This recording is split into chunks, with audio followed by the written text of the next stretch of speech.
Let's go back to the Manoswamp, a minus number. It has a significant problem. I tried to fix it. I tried to collab with people that I thought were good people that were interested in, you know, getting the message out and improving it. And I saw what the knowledge did for me that I took. I saw what the knowledge did that I took from Evo Psych. I saw what the knowledge that I took from observing behavior from this lens did for my life. And I legitimately wanted to improve the space. I can't work there anymore, though, right? You know, I don't even want to have any association. It has a president that nobody elected. It has events that are filled with not good men that are good at being men. They're neither of those things. Again, some of the information is useful and it's very, very good. I would argue it's probably better than looking at data that Evo Psych scholars put together. A lot of it is just, you know, they're like stoned on the numbers. You know, it's like, oh, well, you know, I had Alex on from Date Psych. You know, he's a Twitter character. He has a YouTube channel as well. And he collected some data on deal breakers, you know, for example, that showed up on his surveys from men and women. And I was going through his survey results, and it was, you know, things like, you know, broke, kind of sloppy appearance, bad pictures, you know, and there's about 35 of them. And I said to him, I go, dude, where is height on this? Why did height not show up with women disqualifying men? And he said, I don't know. But we know in real life that women routinely disqualify men based on height. So you can't rely on Evo Psych alone for providing useful information. I think you need to plug the people that are being surveyed into lie detectors, you know, because I think that women have to manage their reputation. They don't want to come off as saying, oh, I'm judgmental because of height when they're asked. I mean, you see these people interviewed in the street and they're not always, you know, giving you the straightforward answers. So there's a little bit of flaws over there. But overwhelmingly, there's a PR issue. And if you're not willing to fix the PR issue and cut out the cancer and remove it from the space and disassociate from it, it's going to be a shit space. That's just like that guy said earlier over here. Where did the super chat go? Here it was. This dude over here is like, it's nothing but drama. It's drama. It's buy my NFT, you know, buy my pickup artist course on seduction. That guy's a whatever. You know, they'll call each other names all day long. All of these things routinely exist in this space, and I think good men that are also good at being men are tired of that. They just don't want anything to do with it. It's not their, it's not something that you want to be a part of. I don't want to be a part of it. Why the fuck would I want to associate with guys that, you know, get rejected, but that say that they have seduction skills, but when they get rejected by women, they smash a glass in the face of the woman? That's not a good man. That's not a man that's good at being a man. That's a piece of shit. Why would I want to associate with somebody that's running from the law or gets his end users incarcerated with his systems or hires prostitutes to, you know, deceive these people? Again, some of the information's good. It really is. But if you're not the best version of yourself, if you haven't leveled yourself up, if you haven't done the work, like I say, like I talk about in my book, again, the chapter on the 7 spokes of a highly valuable man make all the sense that you need to know. You have to be unplugged. You have to have your looks sorted. You have to have your money sorted. You have to have some degree of status. You have to have a good amount of game. You have to have frame when it comes to dealing with women, and you have to have captivation, right? Those are the 7 spokes. If you haven't read the book, read the book. It's easy to find, right? Just go to Amazon, Unplugged Alpha, Rich Cooper, you'll find it. Get the 2nd edition. That's the final and finished edition.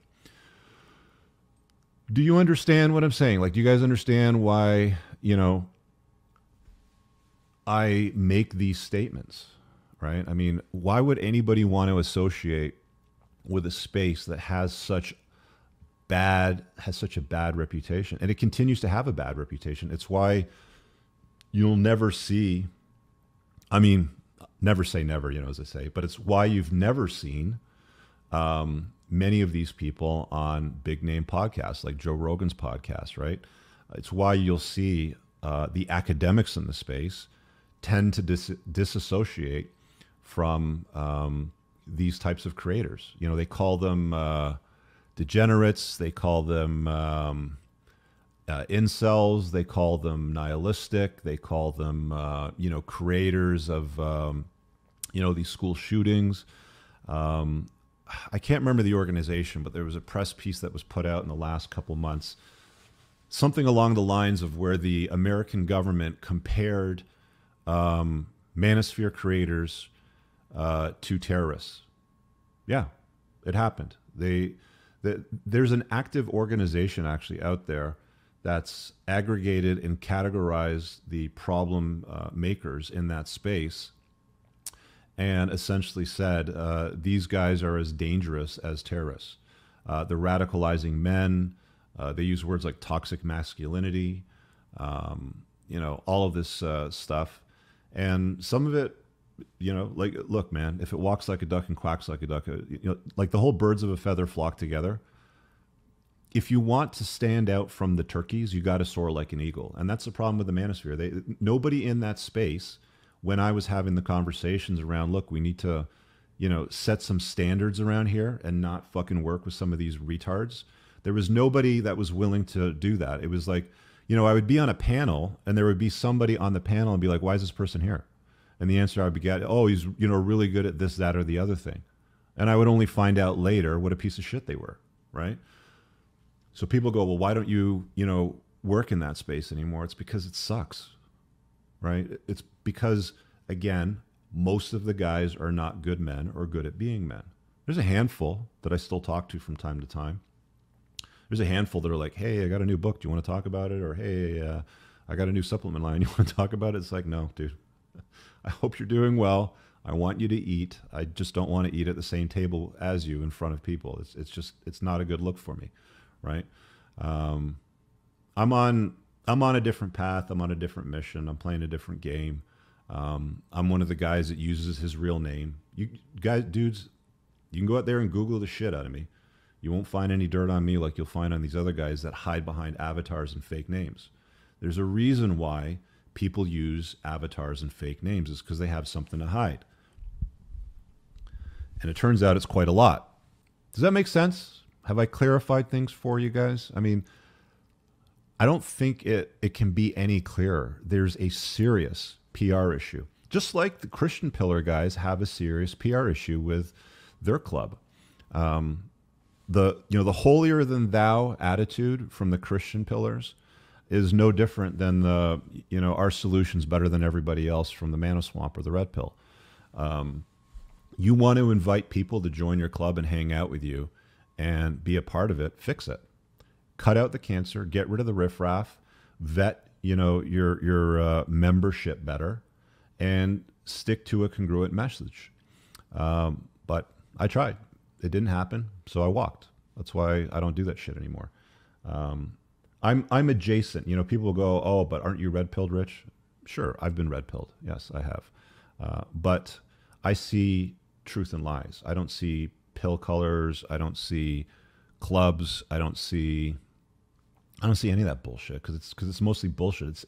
It's some branding, right? Like everybody's got their own branding, myself included. I'm just very, very careful with my branding and who I want to associate with and who I'm going to talk to and the conversations that I want to have. Mine are similar, but I am adjacent to it. I am not a part of it. I won't be a part of a fucking circus. I won't participate in a circus, and I'm not going to be a clown for entertainment purposes or for drama, which is what a lot of people seem to like in that space. So if that space that's watching right now, because I know a lot of you mofos like to watch my shit still, I've made it very clear. Fix your shit. It's pretty straightforward. Fix your shit, right? Hold people in your, you know, your peers that you sit shoulder to shoulder with on panel shows accountable to standards. I get rid of people that don't stick to my standards in my community. I've let people go over the years. Oh, you want to collab with those fucking losers? Okay, make a choice. Do you want to hang out with them or do you want to hang out with the boys, right? And they've been let go. We don't chat anymore. Often they'll come back. I've kept the screenshots. I've got the messages to prove it. Often they've come back after the fact and be like, yeah, we fucked up. Is it cool if we rejoin? You know, I think I made a mistake. No. It's pretty straightforward, right? Be very, very clear with your messaging. Be impeccable with your word. You know, it's an old segment of the book, The Four Agreements. Not a fantastic book, but I think a good, you know, guidebook overall. Be impeccable with your word. You know, be very clear and straightforward. Have I updated my beliefs over time? Sure, absolutely. Shit that I believe, you know, 5 years ago, I might have changed my opinion on today. Same thing happens from 10 years ago. So I'll stand by what I said at the time, 100%. But you won't find, you know, there's guys that have been incarcerated because of my work or my book. You won't find me running from the law.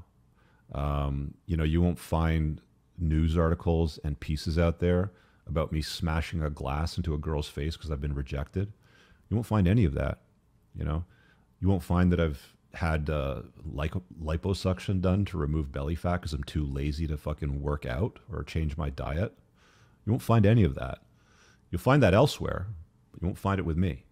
And again, not every creator in that space is a loser, but almost all the creators in that space work with these losers. To this day, like literally yesterday, somebody forwarded me a clip on a video of one of the big names in that space who was bigging up and praising the piece of shit that smashed a glass into a woman's face when he was rejected. Okay?